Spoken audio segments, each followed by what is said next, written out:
mga kapiksi. Pero ito guys, merong bagong kontrata. Itong mga kontrata na to, mamamanifest mo talaga to, tsaka matagal mo na tong inaantay, chinatsaga mo talaga to.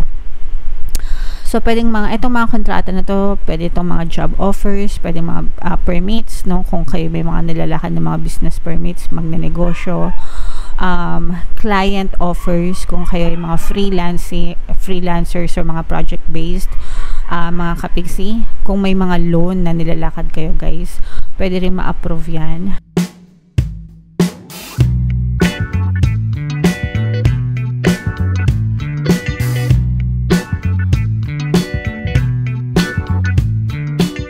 Hello guys, hello Taurus, welcome back to Pinay Pixie Tarot. Money come to me mga kapiksi. Ang pamagat ng episode natin ay money reading para ngayong September para sa Taurus, Sun, Moon, Rising, Sign, and Venus.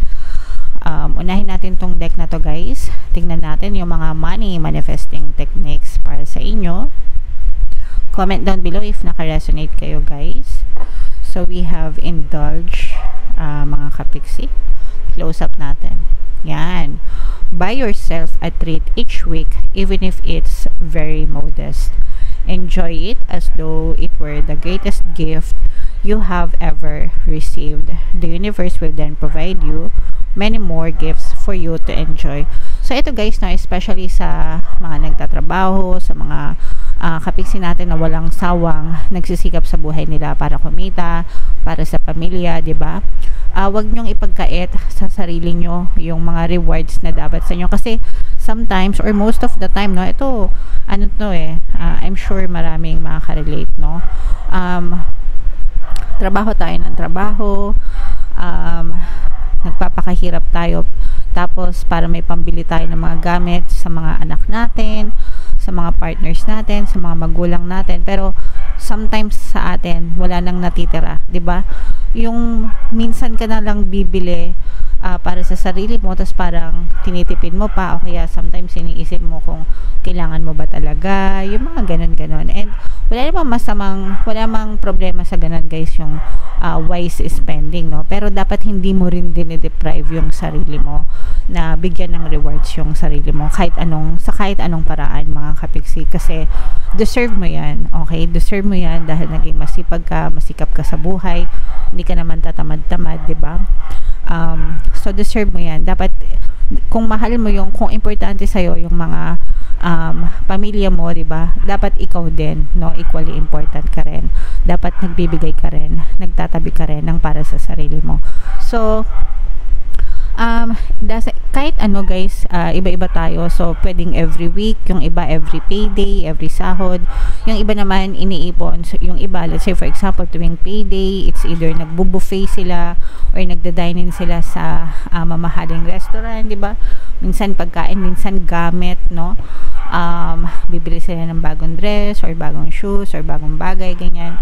O kaya naman, yung iba naman iniipon, tapos once a year or twice a year nagta-travel, no? So yun naman yung mga rewards nila sa sarili nila. So again guys, it doesn't matter kahit anong gusto nyo, mga kapiksi, as long as binibigyan nyo na rewards yung sarili nyo. Ako guys, napakababaw lang ng kaligayahan ko. Every week, no, tuwing nag-groceries kami ng anak ko, it's either bibili ko ng ice cream or ng chocolate, pero para sa akin lang. Pero yung ice cream hindi yung malaki, yung maliit lang. Tapos hindi ko sila bibigyan, ako lang kakain nun kasi para feeling ko special ako, okay? Para something special na sa akin lang. Naiintindihan nyo ba? Yung gano'n, no? Para sa akin lang. Rewards ko yun sa sarili ko kasi isang linggo kong walang sawang nagdadakdak, nagre-record ng mga videos nyo, diba? So yun na yung pa-reward ko sa sarili ko mga kapiks. Hindi ako mahilig sa mga material na bagay guys. Okay? So yeah, comment down below, no, kung ano yung kayo guys, paano nyo ba tinitreat yung sarili nyo. Comment down below mga kapiksi. Gusto ko ring malaman. Okay? So yeah, tingnan natin yung ganap sa kaperahan nyo guys. Shuffle ko to, habang sinashuffle ko to, panoorin nyo muna yung video natin regarding sa ating paano mag-manifest ng abundance video course. Kapiksi, sawa ka na ba sa mga struggles at hirap sa buhay mo? Masipag ka ba at masikap sa buhay ngunit hindi ka pa rin umaasenso? Ilang beses ka na bang nag-attempt mag-negosyo at mag-invest pero palagi ka pa rin nalulugi? Sa pagkakataon na ito ay maaaring may subconscious beliefs ka na nagiging balakid sa iyong pag-unlad at pagyaman. Introducing, paano mag-manifest ng abundance video course.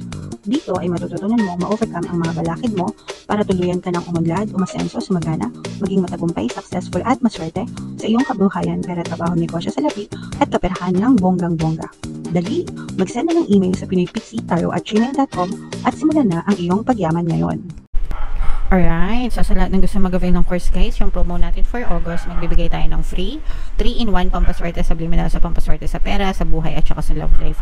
Worth 1,500 yung freebie na yan guys. So i-avail nyo na, sobrang ganda. And meron din tayong bagong course, paano mawala ang third party at magkaroon ng harmonious na relationship para mawala yung mga kabit na mga jowa nyo guys. 30% discount naman yan until August 31. So i-avail nyo na, sobrang ganda. Pasensya na kayo guys, ang ingay nung aso ng kapitbahay namin. Kanina pa yan tahol ng tahol. Anyway, Taurus guys, kayo ay represent ng Queen of Pentacles sa ating spread. Meron din dito masculine energy ng earth signs guys. Capricorn, Taurus, Virgo. So for some of you, maaaring may earth element kayo then sa inyong natal chart, or you may be dealing with another earth signs. Ito guys, medyo ano to, no? Parang passive, positive mga kapiksi. Okay, passive, positive. Ibig sabihin, positive yung energy nyo, pero parang medyo na-stuck kayo, no? Medyo na-stuck, medyo walang movement ng konti. May movement guys, pero mabagal. Mabagal yung movement. Parang you have a lot of baggages, a lot of excess baggages. Parang parang tuloy-tuloy naman. Parang you have a lot of, parang meron kayong mga pinagdadaanan guys na medyo mabibigat. And parang medyo mabibigat. So yung mga pinagdadaanan nyo na yun guys, parang dun kayo nai-stuck. Parang nagiging cause siya ng overthinking nyo, mga kapiksi. And syempre kapag tayo ay nag-overthink guys, kalat-kalat, sabog-sabog yung energy natin. So mas naliles yung focus natin sa progress, no? Kasi medyo nai-stuck kayo sa mga current na challenges siguro. For some of you, maaring may challenge kayo, or parang wala kayong choice, yung iba parang walang choice kundi magtiis kayo for now. Let's say for example, breadwinner kayo ng family nyo.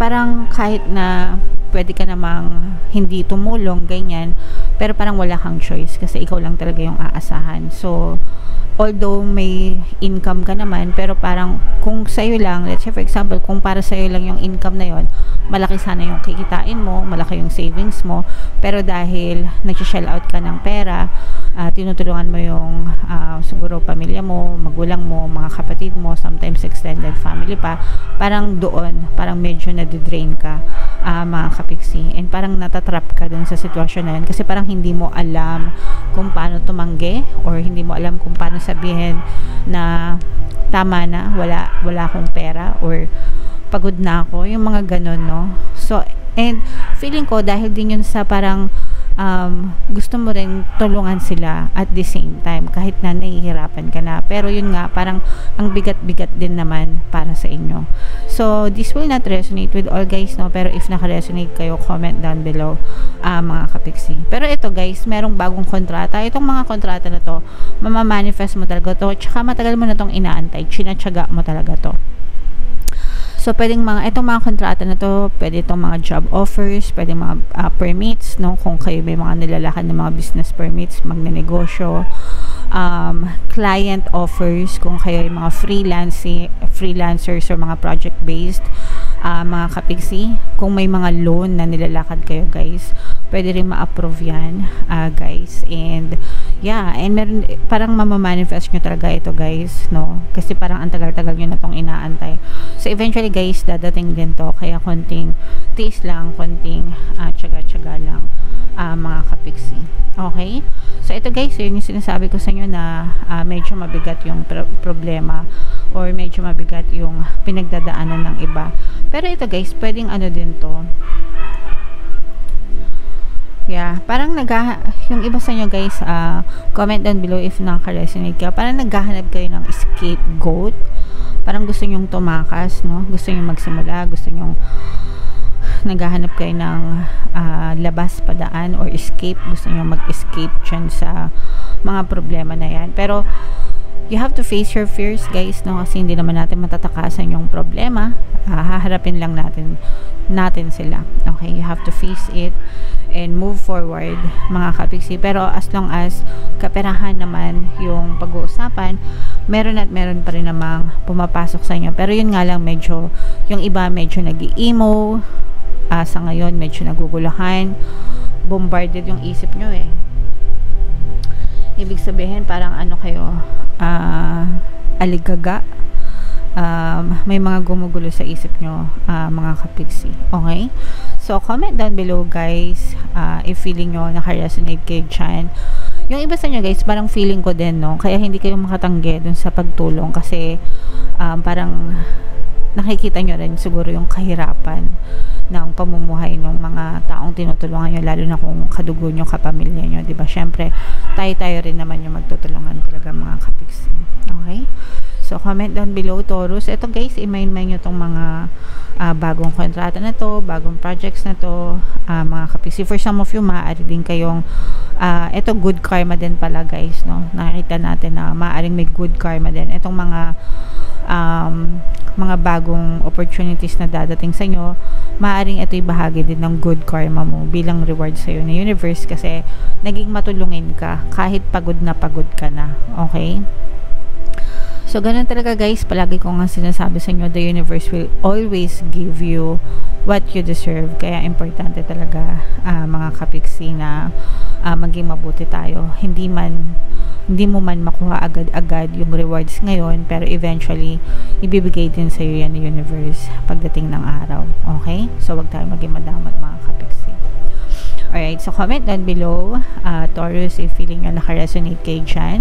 And, wag nyo kalimutan guys, pakinggan yung mga pampaswerte subliminals natin, no? Kahit ano dyan, especially yung pantaboy malis pang akit ng swerte. Lahat yan actually, super effective. And kayo na lang magbasa ng comments guys. Minsan kasi hindi ko na na-screenshot, hindi ko na na-post. Pero kung babasahin nyo yung mga comments, grabe.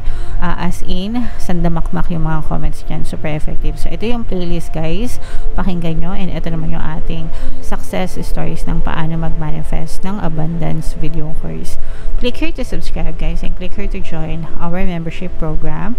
Thank you for liking, sharing, and subscribing, and see you again next time. I love you all guys. Have a nice day. Bye bye.